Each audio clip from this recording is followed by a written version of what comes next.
My name is Bruce Kornfeld. Stuart Campbell's here, and we're going to now show everyone a live demo here with two HPE microservers running in the room. One's here, one's there, with a Aruba switch and a Raspberry Pi as our witness. And Stuart's going to walk through some failure scenarios live, and we're keeping our fingers crossed that live demos come through and work. Yeah, so, No pressures. no pressure. So within our plugin, when we do create our plugin in the environment, if you go to the top object, we also have a dashboard. And from the dashboard, it will show you our virtual storage appliances within that data center. We can also do upgrades of our software directly from within vCenter. And when I do demos and presentations for customers will always ask, when I do an upgrade of your software, what does it do? How does it affect my virtual machines that are currently running?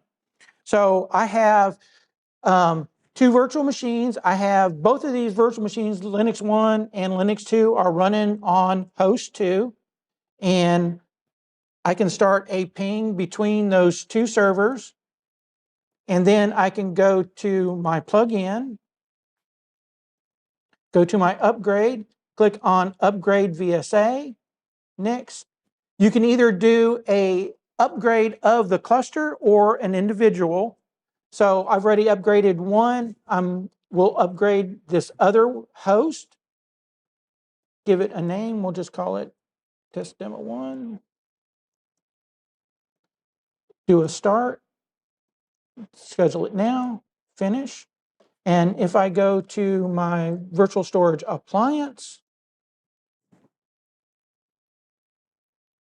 this is my VSA 1 that is up and running.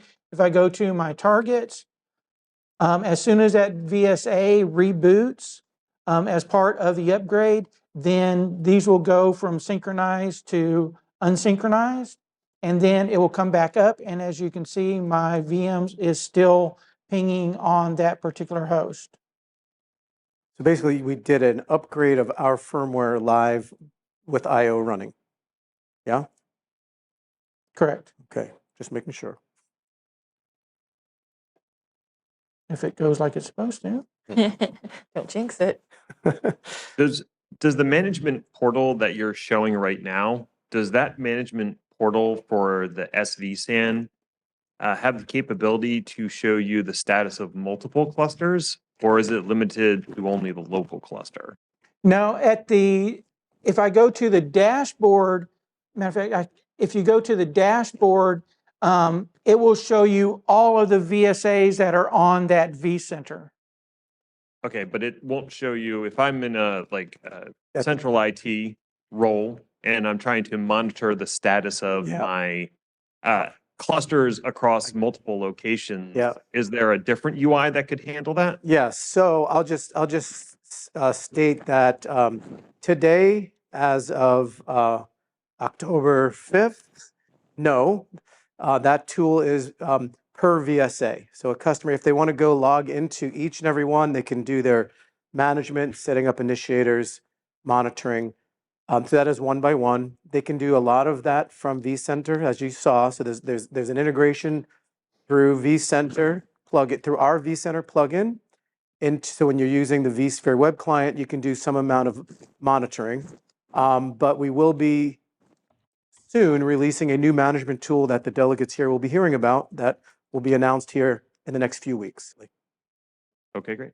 So, and it's already completed. If you look now, both of my hosts are up to the same version of software, and I'm still pinging. I didn't drop any connections at all when I did our software. So the VMs were not affected by upgrading our virtual software.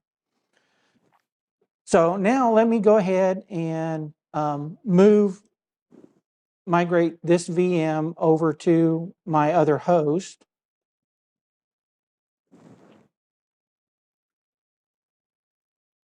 And we'll give it a second to migrate.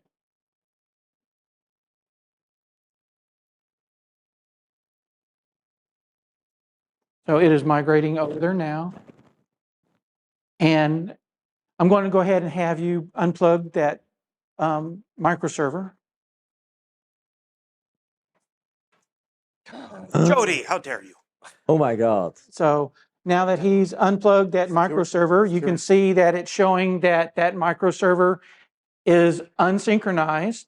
I'm dropped my pings to that other VM that is running. So VMware will do a move and move that VM and restart it on this other host to show that that host, that VM has been moved with DRS and with HA.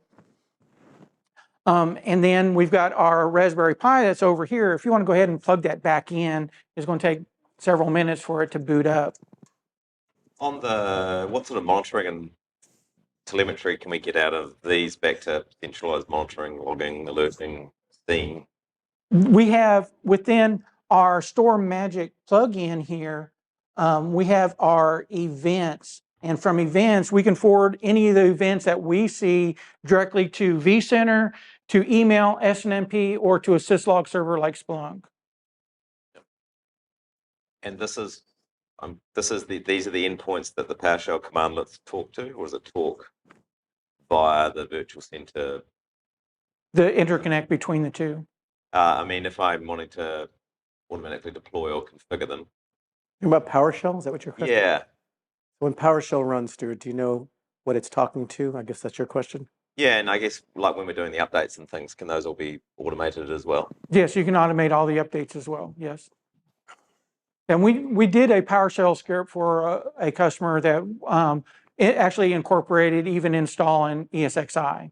Yep. So they installed ESXi, they configured their network as part of the PowerShell script. It installed our software and set up their configuration of their storage as part of the configuration. So all they had to do is put their virtual machines over there. So also, if you go to systems within this environment and click on this is the actual license for this one. As you can see, it's perpetual. So these are perpetual licenses. So once you buy them, that license is yours. If you want to move it from one server to another server, just let us know, hey, I'm moving this license from server 1 to a new server. All we do is go out, remove that serial number from our licensing server.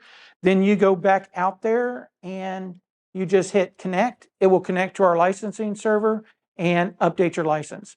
If it's in an environment where you can't get to the internet, we do have a offline file for you to use to upload to make those changes as well. As you can see within this environment, we have a 2 terabyte license. And as Bruce was talking about earlier, we license 2 terabytes, 6 terabytes, 12 terabytes, or unlimited. If you want to move from a 2 terabyte license to a 6 terabyte license, just let us know that you want to move from 2 terabytes to 6. There's an upgrade fee for moving from 2 to 6. We put that out on our licensing server, you connect, and it upgrades your license. And then we can go into the data store and do an extend of that data store. So Tim Darren talked earlier about the servers and the ILO. So if we go to the ILO, we can see where that server is in its boot up.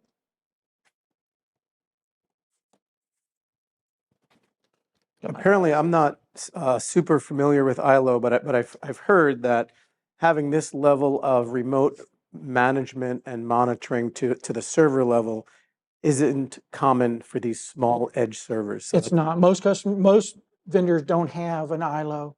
So you don't have this where you can actually go to that server, because I can go to the server, look at the actual where it is in its boot process. So we see that it's booting up ESXi right now.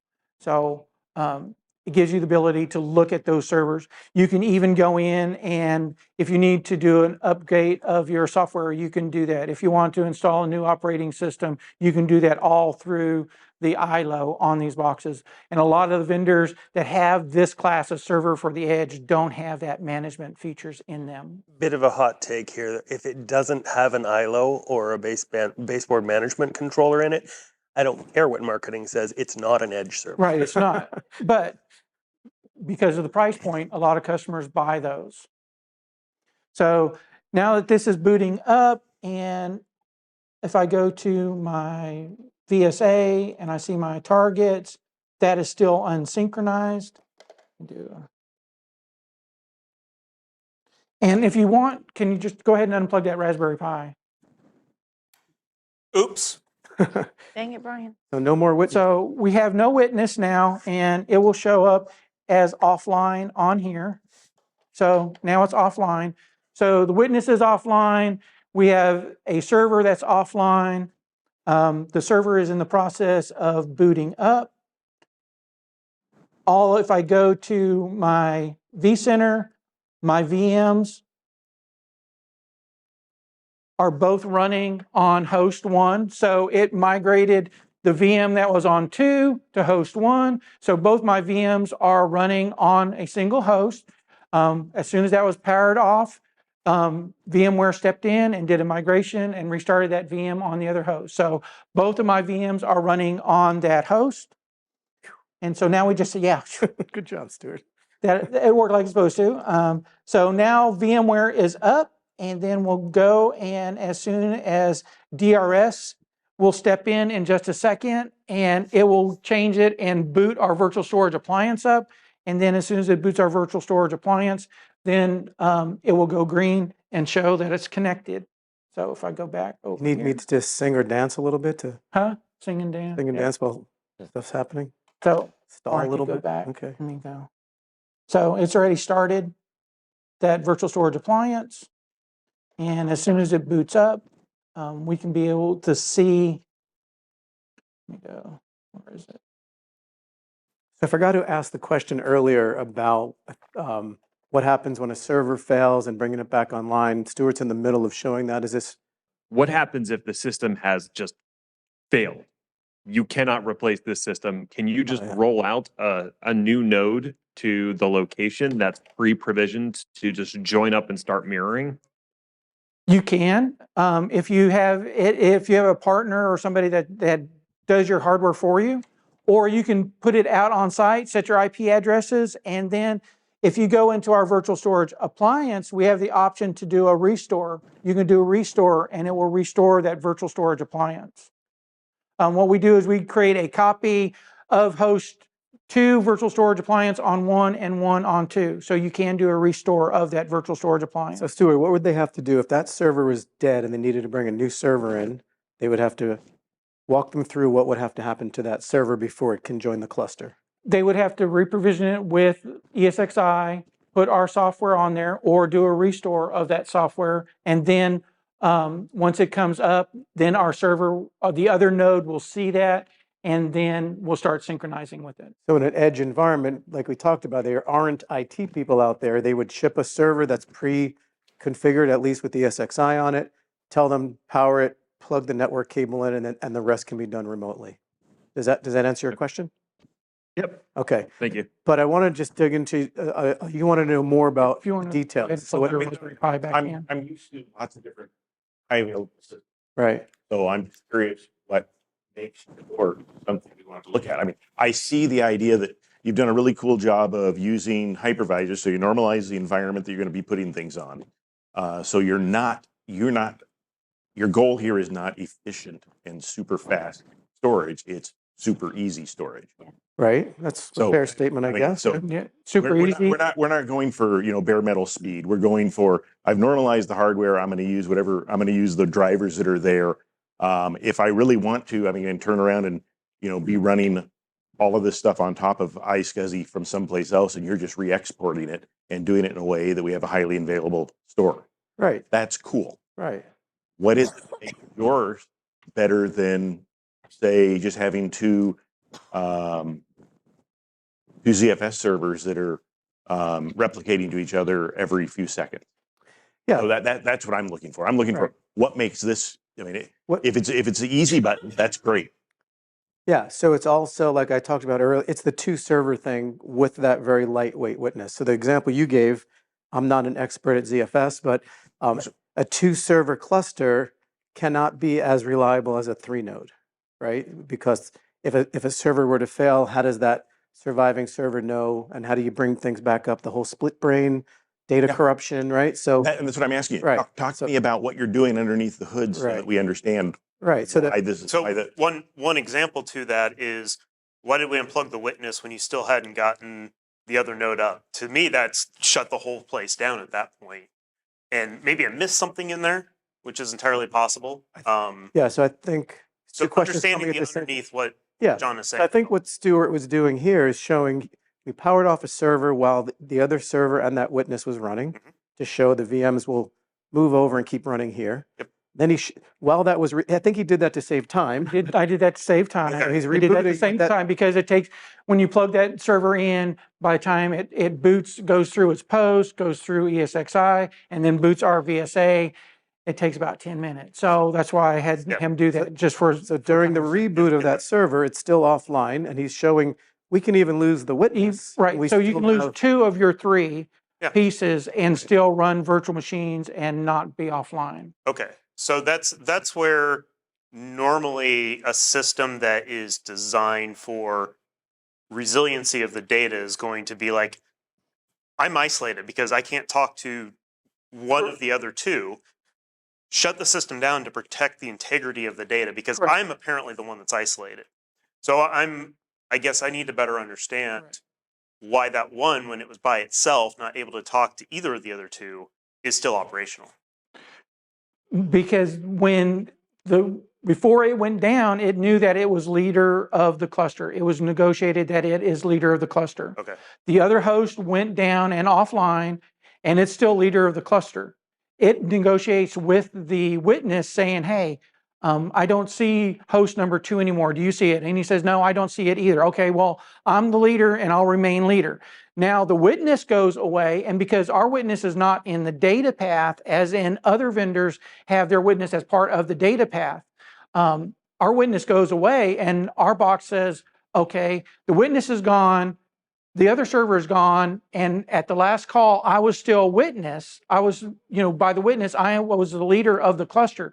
So as far as I know, I'm still leader. I'm still going to present my storage, and I'm still going to run my virtual machines. Okay, so when it has the talking stick, to use a crude analogy, Right. and I lost one, but I still have the talking stick because I still have permission from the third. The third goes away. I still have the talking stick, so I'm going to continue talking. I'm up and running because I was the last known good one. Correct. So, split brain scenario. That other one comes up disconnected. Mhm. Network, the port died, whatever it might be. He comes up and he says, I can't talk to the other 2. What does he do at that point? He puts his storage into isolation mode. Okay, so he knows he went away, He knows he went away, came back. and he was not the leader of the cluster. So, Well, when he went down, he thought he was. okay. And then he comes back up and can't talk to the other 2. Does he continue to maintain an assumption of being the leader? Or does he say, I went down, I don't know what's He going says, I went down, I'm not sure what's Okay. going on, and he puts his storage into offline He waits- to save your data. Okay. Stuart, doesn't he wait then for the witness to come back He up? will wait for a witness to come So we're up still- and say, hey, we're still or running another here. node. He knows not to do anything yet. Gotcha. Okay. And we're waiting for that witness to come back up. This is an area that the company is that's what our roots is highly available, synchronous mirroring, thinking through all these scenarios. So And That's since you mentioned that, we do have a doc that's out on our website. We can That's send an that. evaluation guide that goes through all the failure scenarios, either lights on, lights off failure scenarios, and what to expect for each particular failure. We even have a doc out on our website that talks about witness failures. If you lose a witness first, if you lose a witness last, if you lose a host and then a witness like what we did, it's all in that documentation. Perfect. all right. So to summarize one more time, I think what Stuart just showed was we had cluster up and running, witness over there. We pulled the power. The VMs all moved over here, kept running. We shut off the witness and everything stayed running. Now, Right. waiting for that to come back, sending them back would take too long, I guess. Right. Okay. So we're not. I mean, it's up and running. Everything is up and running. We're all, did the VMs move back? over? everything moved back over. All the So show that. VMs moved Okay. So to this thing came back up host and the VM, two. Both are running so on the host. VM moved back over automatically. Right. Okay. So to I didn't do anything to it. It just to answer automatically someone's moved. question, when that comes back online, it knew that it's available and the VMs move back over.